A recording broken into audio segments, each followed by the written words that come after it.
ಹೊಳೆನರಸೀಪುರ ತಾಲೂಕಿನ ಗುಳತ್ಪುರ ಗ್ರಾಮದಲ್ಲಿ ಗುಳದಪುರ ಕರ್ನಾಟಕ ರಾಜ್ಯ ರೈತ ಸಂಘ ಗ್ರಾಮ ಘಟಕ ಉದ್ಘಾಟನೆ ಕಾರ್ಯಕ್ರಮ ಆಯೋಜನೆ ಮಾಡಲಾಗಿತ್ತು.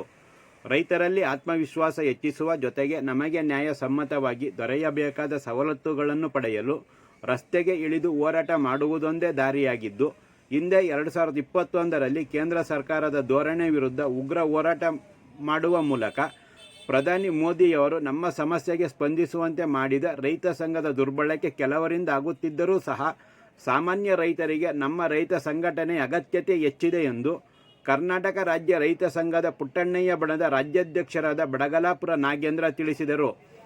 ರೈತರಿಗೆ ಸಾಲ ಮನ್ನಾದಂತಹ ಅನುಕಂಪ ಅಥವಾ ಭಿಕ್ಷೆ ಬೇಡ, ಆದರೆ ನಾವು ಬೆಳೆಯುವ ಬೆಳೆಗಳಿಗೆ ವೈಜ್ಞಾನಿಕ ಬೆಲೆ ಅಗತ್ಯವಾಗಿದೆ.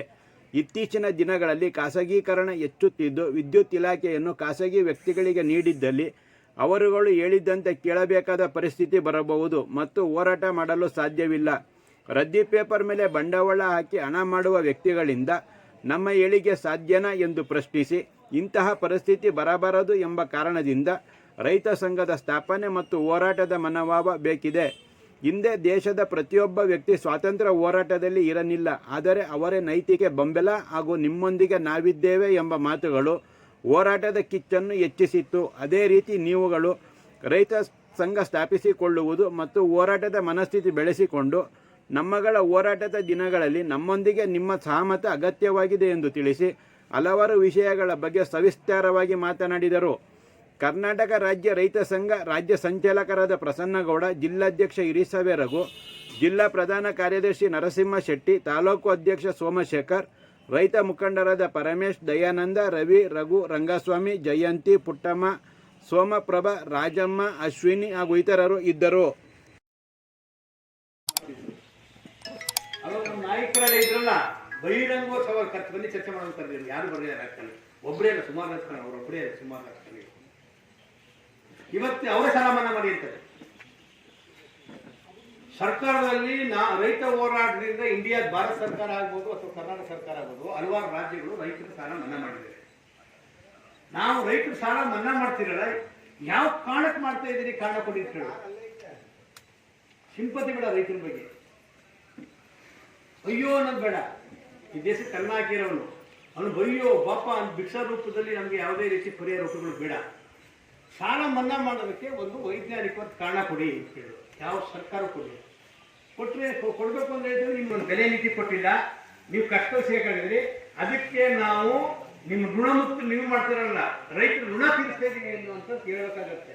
ನಾವು ಕುಮಾರಸ್ವಾಮಿ ಮುಖ್ಯಮಂತ್ರಿ ಇದ್ದಾಗ ರೈತರ ಋಣ ಇದಲ್ಲ ಮಾತಾಡಿದ್ರೆ ಅಣ್ಣ ಓಪನ್ ಇದೆ ಕಡಿಮೆ, ನಿಮ್ಮೂರಿದೆ ಕಡಿಮೆ ಸಂಖ್ಯೆ ಹೇಳ್ತಿರೋದು.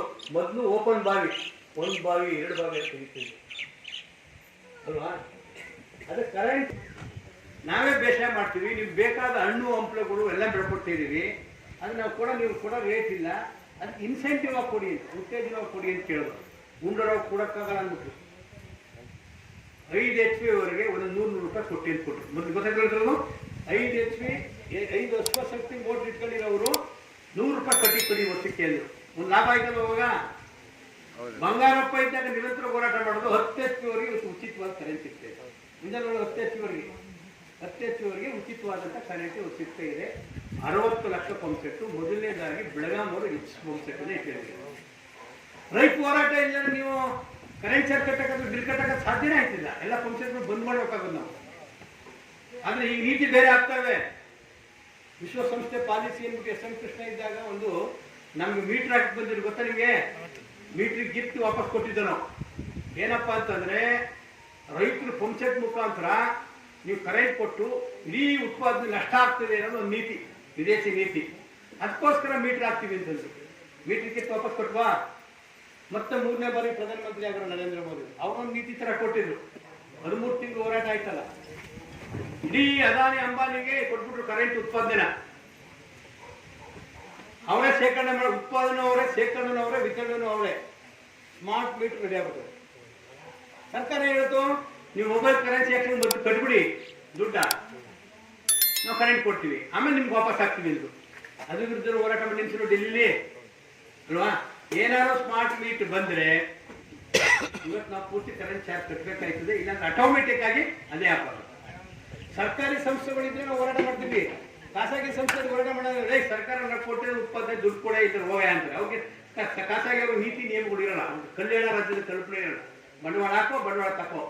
ಯಾವ ಸಣ್ಣ ಒಂದು ಗದ್ದಿ ಪೇಪರ್ ಮೇಲೆ ಬಂಡವಾಳ ತಕೋ ಅನ್ನೋಂಥ ನೀತಿ ಇರೋದು ನಿಜಲ್ವಾ?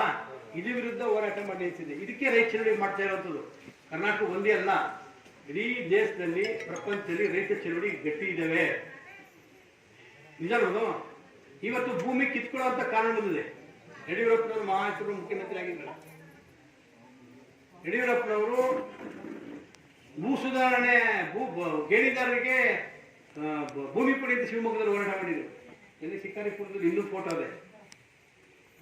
ಆದರೆ ಅವ್ರ ಕಾಲದಲ್ಲಿ ಇಡೀ ಬಂಡವಾಳಶಾಹಿಗಳಿಗೆ ಒತ್ತಡಕ್ಕೆ ಬಳೆದು ಕೇಂದ್ರ ಸರ್ಕಾರದ ವಿಶೇಷವಾಗಿ ನರೇಂದ್ರ ಮೋದಿ ಒತ್ತಡಕ್ಕೆ ಬಳೆದು ಭೂ ಸುಧಾರಣೆ ಕಾಯ್ದೆಗೆ ತಿದ್ದುಪಡಿ ತಂದ್ಬಿಟ್ರು.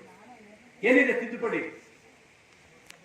ಭೂಮಿ ರೈತರ ಕಾಲದಲ್ಲಿ ರೈತರ ಕೈಲೇ ಇರಬೇಕು. ಭೂಮಿನ ಅಗ್ರಿಕಲ್ಚರ್ ಭೂಮಿನ ತಗೊಳ್ಬೇಕಾದ್ರೆ ರೈತನೇ ಆಗಿರ್ಬೇಕು ಅಂದ್ರೆ ರೈತ ಆಗಿರ್ಬೇಕು, ಅಥವಾ ಕೃಷಿ ಕಾರ್ಮಿಕ ಇರಬೇಕು, ಕೃಷಿ ಕುಟುಂಬ ಸದಸ್ಯ ಆಗಿರ್ಬೇಕು. ಯಾರೇ ಕಂಪ್ನಿಗಳು ಭೂಮಿ ಕೊಡಂಗಿರಲಿಲ್ಲ, ವ್ಯವಸಾಯದ ಭೂಮಿನ. ಅದು ಅಕ್ವಿಷನ್ ಮಾಡ್ಕೊಳ್ಳೋ ಕಾನೂನು ಬೇರೆ ಇತ್ತು. ಯಾವುದೇ ಮಠಮಾನ್ಯಗಳು ಕೊಡಂಗಿಲ್ಲ ಭೂಮಿನ. ಸರ್ಕಾರ ಅರ್ಜಿ ಹಾಕಿ ಅವ್ರು ಭೂಮಿ ತಗೋಬೇಕಾಯ್ತು ಬೇರೆ ಉದ್ದೇಶಕ್ಕೆ, ಟ್ರಸ್ಟ್ಗಳಿಗೆ. 17A, B, C ಅಂತ ಕಾನೂನು ಇತ್ತು. ಭೂಮಿ ಅವನು ರೈತನೇ ಆಗಿರ್ಬೇಕು ಅಥವಾ ರೈತ ಕುಟುಂಬ ಸದಸ್ಯರಾಗಿರ್ಬೇಕು. ರೈತ ಕುಟುಂಬದ ಸದಸ್ಯ ಆಗಿದ್ರು ಕೂಡ ಅವನು 2 ಲಕ್ಷ ರೂಪಾಯಿ ಮೇಲೆ ಆದಾಯ ಜಾಸ್ತಿ ಇದ್ರೆ ಕೃಷಿಯೇತರ ಆದಾಯ, ಕೃಷಿ ಅಲ್ಲ, ಕೃಷಿ ನೀವು 2 ಕೋಟಿ ಸಂಪಾದನೆ ಮಾಡಿ, ಕೃಷಿಯೇತರ ಆದಾಯ ಕಾಂಟ್ರಾಕ್ಟ್ ಮಾಡ್ತಾನೋ, ಸಂಬಳ ತಗತ್ತಾನೋ, ಬಿಸ್ನೆಸ್ ಮಾಡ್ತಾನೋ, ಇನ್ನೇನೋ ಮಾಡ್ತಾನೋ, ಕೃಷಿಯೇತರ ಆದಾಯ 2 ಲಕ್ಷಕ್ಕಿಂತ ಜಾಸ್ತಿ ಇದ್ರೆ ಅವನು ಭೂಮಿ ತಗೊಳಕ್ಕೆ ನಿರ್ಬಂಧ ಇತ್ತು. ಯಾಕೆ ಅಂತಂದ್ರೆ ಎಲ್ಲ ದುಡ್ಡು ಮಾಡ್ಕೊಂಡು ಅಣ್ಣ ತಿಂದು ಭೂಮಿಗೆ ಗೊತ್ತಿತ್ತು. ಅದು ಅರ್ಥ ಆಯ್ತಲ್ಲದು? ನಿರ್ಬಂಧ ಇತ್ತು. ಯಾವುದೇ ಒಬ್ಬ ರೈತ ಆದ್ರೂ ಕೂಡ ಮಿತಿ ಇತ್ತು, ಒಂದು ಕುಟುಂಬ ಎಷ್ಟು ಇಟ್ಕೋಬೇಕು ಅಂತ. ಎಲ್ಲ ತೆಗೆದುಬಿಟ್ಟು ಈಗ ನೀವು ಲಕ್ಷಾಂತರ ಎಕರೆಯನ್ನ ಒಂದೊಂದು ಕಂಪ್ನಿಗಳು ಇಟ್ಕೋಬೇಕು ಅನ್ನೋದು ಭೂಮಿ ತಂದರೆ ಇವತ್ತು ಭೂಮಿ ಬೆಲೆ ಜಾಸ್ತಿ ಆಗಿಲ್ವಾ?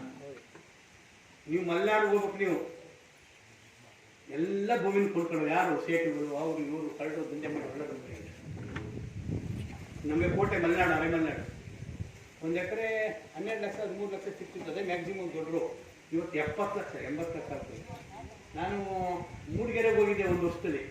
ಅಲ್ಲಿ ನೋಡಿದ್ರೆ ಸಣ್ಣ ಹಿಡುವಳಿದಾದ ರೈತರೆಲ್ಲ ತಗೊಂಡು ರೆಸಾರ್ಟು, ಸ್ಟೇ ಹೋಮ್ಗಳೆಲ್ಲ ಮಾಡ್ಕೊಳ್ತಾರೆ. ಅಂದರೆ ರೈತರಿಂದ ಭೂಮಿ ಕಿತ್ಕೊಳ್ಳುವಂಥ ಕಾನೂನು ಬಂತು. ಅದರಿಂದ ಕೂಡ ಹೋರಾಟ ನಾವು ಮುಂದುವರಿಸ್ತೀವಿ. ಯಾರು ಹೇಳ್ತೀವಿ, ರೈತರು ಯಾವುದೋ 1 ಗುಂಟೆ ಭೂಮಿನ ತಿಳ್ಕೊಬೇಡಿ. ಮುಂದೆ ನೀವು ಕಾಲು ಕಟ್ಟಬೇಕಾದ ಕಾಲ ಬರ್ತದೆ. ಯಾಕಂದ್ರೆ ವ್ಯವಸಾಯ ಭೂಮಿ ಕಡಿಮೆ ಆಗುತ್ತೆ. ಯಾಕಂದ್ರೆ ಭೂಮಿ ಕಳ್ಕೊಂಡ್ಬಿಟ್ಟವರು ನಮ್ಮ ಈಗಿನ ತಲೆಮಾರು ಏನಿರುತ್ತೆ, ಪೇಟೆ ಸೇರ್ಕೊಂಡ್ಬಿಡೋಣ ಬಿಡು ಅಂತ ಹೋಗ್ತಾರೆ ಅಲ್ವಾ? ಭೂಮಿ ಕಳ್ಕೊಂಡವ್ರ ಪರಿಸ್ಥಿತಿ ಹೆಂಗಾಗಿದೆ ಅಂತ ನೋಡಿದ್ರೆ ಅಲ್ವಾ? ಪರಿಸ್ಥಿತಿ ಹೆಂಗಾಗಿದೆ, ವಾಚ್ಮ್ಯಾನ್ ಆಗಿ ಸೇರ್ಕೊಂಡಿದ್ದಾರೆ ಸಿಟಿಗಳಲ್ಲಿ. ಈ ಥರ ಪರಿಸ್ಥಿತಿ ಆಗಿದ್ದಾವೆ. ಈ ಥರ ವಿರುದ್ಧ ಎಲ್ಲ ರೈತ ಚಳವಳಿ ಒಂದು ದೊಡ್ಡ ಹೋರಾಟವನ್ನ ಮಾಡ್ಕೊಂಡು ಬರ್ತದೆ. ಮತ್ತು ಹಸುಟ್ಟವಲ್ಲ ಮಹತ್ವ ಬಗ್ಗೆ ಹೇಳ್ತಿದ್ರಪ್ಪ.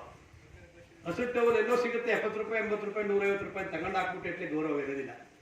ಅದಕ್ಕೊಂದು ಮೌಲ್ಯ ಇದೆ, ಮೌಲ್ಯ ಇದೆ. ಅದರಿಂದ ತ್ಯಾಗ ಬಲಿದಾನ ಇದೆ.